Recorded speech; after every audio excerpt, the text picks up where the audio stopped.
Hey there, 8th graders. I am absolutely thrilled to be your guide for today's explainer. We are diving right in today to unlock the real secrets behind writing amazing, engaging literary texts. We're looking at the art of vivid narratives, and we're going to focus on two superpowers that literally every writer needs in their back pocket: dialogue and description. Let's get started. Okay, let's dive into this. Section 1. Curing the silent movie. I want you to ask yourselves this question, and be honest. Does your story kind of feel like a silent movie? You know the feeling, right? You've written a draft, you read it back, and you realize that everything just feels a little distant. You've got these incredible characters mapped out in your head, but on the actual page, there's no audio. You can't actually hear their voices. There's no color. The surroundings are just sort of these blank, gray backgrounds. Listen, when a story lacks dialogue and vivid description, your reader is locked out. It's like they're stuck behind a thick pane of glass, just watching a silent movie play out, instead of actually living and breathing inside that awesome world you've created.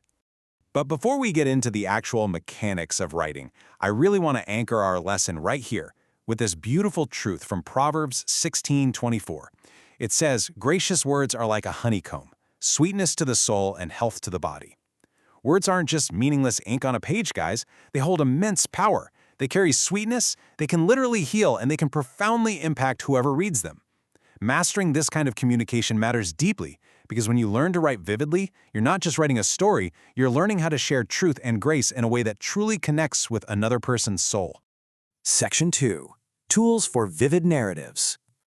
So, how exactly do we craft these gracious, powerful words?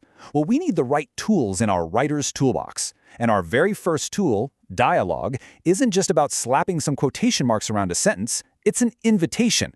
Dialogue invites the reader to lean in and truly hear your characters. Think about it. The way a character speaks. Maybe they use really short, choppy sentences when they're angry, or long, rambling ones when they're nervous. That reveals their personality and their relationships without you, the author, ever having to step in and explain it. And notice this absolutely crucial detail here. Without unnecessary filler. We do not need to read characters saying, "Hi, how are you? I am fine, thank you." No way. We want to use dialogue as a sharp tool to pull the reader closer into the actual tension and feelings of the scene. Our second tool is sensory description. Now, if dialogue is the audio of your story, description is the full 3D, high-definition visual and physical environment. It's how we build the world around the dialogue. But it's not just about what things look like. It appeals to all of it: sight, sound, smell, touch, and taste. When you're writing a scene, ask yourself, what does the air feel like on my character's skin right now? What's that faint smell in the background?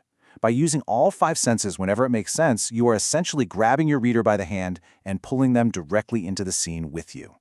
Let's move to and see how this builds in Section 3, Mastering Show, Don't Tell.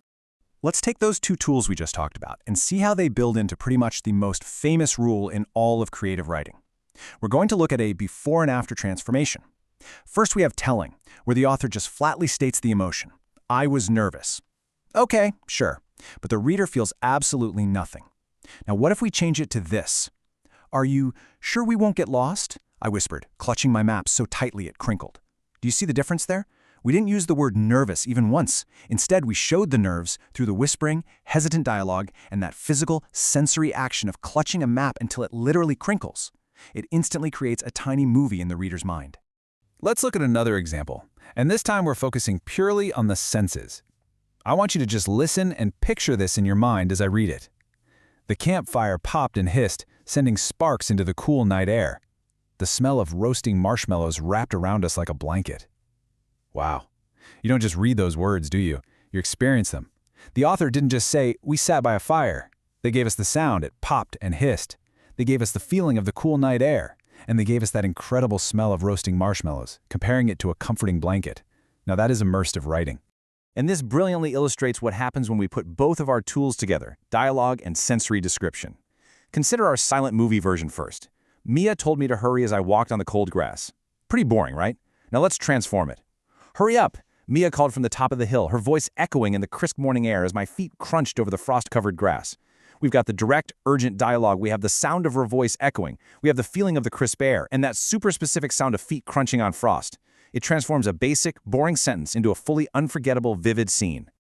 All right, moving right along to Section 4, Your Writing Mission. All right, 8th graders, it is time to take everything we've just learned and put it into practice. We are moving from theory into action, and here is your exciting writing mission for today. There are 5 actionable steps you need to complete for your story draft. Number 1, write 2 sentences of dialogue between you and a friend during your specific event. And hey, make it sound natural. Number 2, describe your setting using at least 3 of the 5 senses we talked about. Number 3, find one boring sentence in your draft where you are just telling and revise it to show the reader instead. Number 4, give me a sentence where a character's words reveal their feelings, kind of like our map example, without ever naming the actual emotion. And finally, number 5, add an action tag to a line of dialogue. Show me what their hands or their body are doing while they speak. You've totally got this. Section 5, Wisdom, Morality, and Peace. As we wrap up the mechanics of writing, I want us to zoom out for a second. Why do we even bother learning to communicate effectively at all? What's the higher purpose behind sharpening our minds and our words? So, the crucial point is this philosophy from the HeroesmartAcademy Godly Learners series. It intertwines education with biblical morality. Because here is the raw truth, guys. Education without morality only hurts. Really think about it. What is the point of being incredibly smart and knowing all the big words and being supposedly educated if you just continue making bad choices that hurt yourself and the people around you? True education must be paired with a strong moral foundation to actually be beneficial to the world. And that foundation brings something absolutely incredible with it: peace. Just as it says in Romans 8:6-7, there is a promise of peace of mind to everyone who keeps their mind spiritual. When we align our learning, our creativity, and our words with spiritual wisdom, we don't just become better writers, we become more peaceful, grounded individuals. And honestly, this is the very real experience we see time and time again as people engage with this kind of holistic, spiritually grounded educational content. Which brings me to my final question for you today. You now have the power to show, not tell. You have the tools of dialogue and sensory description right in your toolbox. So how will you use these newly sharpened writing skills? Are you going to use them just to pass a test, or will you use them to bring grace, vivid truth, and goodness into the world? Remember, your words have the power to be sweetness to the soul. Go out there and write something beautiful. Thank you so much for joining me for this explainer, and happy writing.